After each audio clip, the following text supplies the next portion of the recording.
Here's some tips for the Forge as a over level 100 player. Going to this NPC will give you a quest. You need to find his guitar.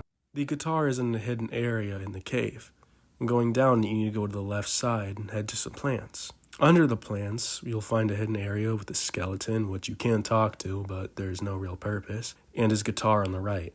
Finishing the quest will give you an unknown key. Using the key will allow you to unlock the gate in the mines. The hidden room is a new region, and you can find a pickaxe. The pickaxe may seem to be overpriced at this point into the game, but it does have 3 rune slots, which will be very useful later on. The second tip is to use runes. You can get runes from killing certain mobs, like this Dweller zombie, which has a 1 in 35 chance of dropping a miner shard.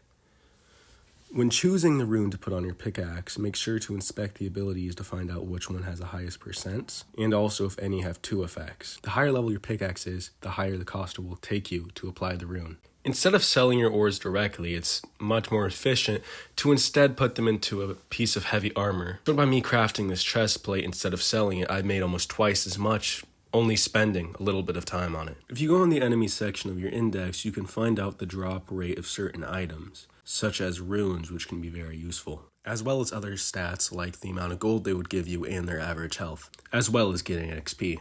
Going to the achievement section, you'll be able to select a skill for a certain subject.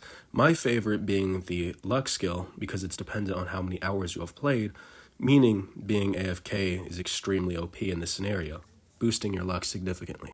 Speaking of being AFK, potions are stackable up to 10 and can be consumed all at once, stacking the timer. Combine this with some locations that spawn 2 rocks at once in areas where enemies won't spawn, and you'll be able to AFK for what seems like forever. Pretty awesome, right? Unless someone brings an enemy to you. Playing with someone else makes the game easier, helping you to defeat mobs and both getting the rewards, as well as if they have higher luck on their pickaxe, they can do the first strikes to an ore to make sure you get the best loot possible from it, allowing you to get better loot faster.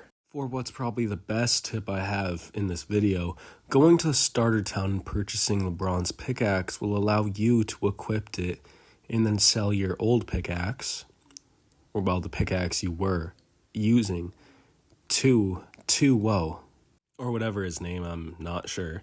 To Woe, allowing you to get enough money to skip the next pickaxe, or just to buy the next pickaxe a lot earlier. Doing this, I was able to completely skip the electric pickaxe and go all the way to magma, which is a pretty big jump in price and a jump in quality. But when you go re-equip your pickaxe, you'll have to adjust your hotbar because it's going to be a little messed up. Or another tip, standing on top of the rock while you're mining it increases the chance of you hitting a critical. While recycling is very useful if you get some bad odds when crafting, the fact is it only returns 50% of the materials used. Not only that, it costs some money, meaning it isn't the best for repeated uses. Instead of heading to the wizard every time you go to the race menu, whether for rerolls or just switching classes, and I do really hope you've been using your free rerolls from the codes and check-ins, especially if you only have mid-races. Instead you can go to your inventory and head to shop. Scrolling over there near the reroll purchases, you can just head to the race menu there.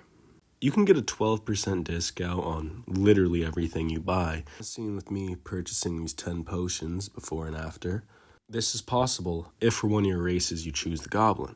Remember to actually select the goblin because I know a lot of you guys just think all of the passives for all the different races are applied, which I sadly previously thought was true.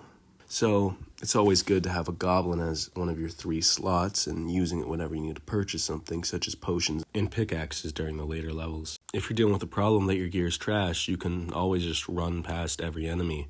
Most enemies in this game move extremely slow, and a decent chunk of them won't stun you when you're hit, so just run all the way to where you're mining and just focus on pickaxes with all your money if you want. Although a speed potion is useful in this scenario, or picking a race which has greater speed, even without it, you're pretty good.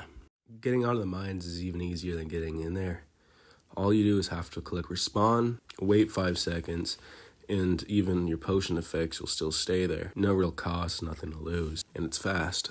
If you're playing on a really bad computer or a phone like me, this tip might help you forge better. By drinking a potion like mining or luck for the most time, you'll notice that there's a timer on the bottom of your screen counting down. So, in the striking phase of forging, you notice that the timer freezes for a second. That most likely means it's going to rapidly speed up and give you multiple bubbles to press at the same time. Using this technique will hopefully allow you to prepare better and hopefully save your equipment. You can also use an Apple Pen to press the bubbles more precisely. By this door in the volcanic area, there's a nook in which there's a demon. You can give 3 demonite, trade for a key to unlock the door and have a good battle. Instead of crafting your usual heavy armor or directly selling your ores, instead if you want some easy XP, you can craft it into some random items that you haven't made before. I assume many of you haven't made maces, especially as you go into the higher level maps and you unlock new weapons. Doing this repeatedly will allow you to level up quite fast if you want. Plus, this can allow you to find a new play style. Hey guys, thanks for actually fully watching this video. Sorry for the low quality. This is the first long form video I've ever made. And this is the first video I've done using my actual voice, so sorry for the low quality. Please comment for the first person to watch this though. And please give me tips for making videos. Recommend any games you want me to make a video about.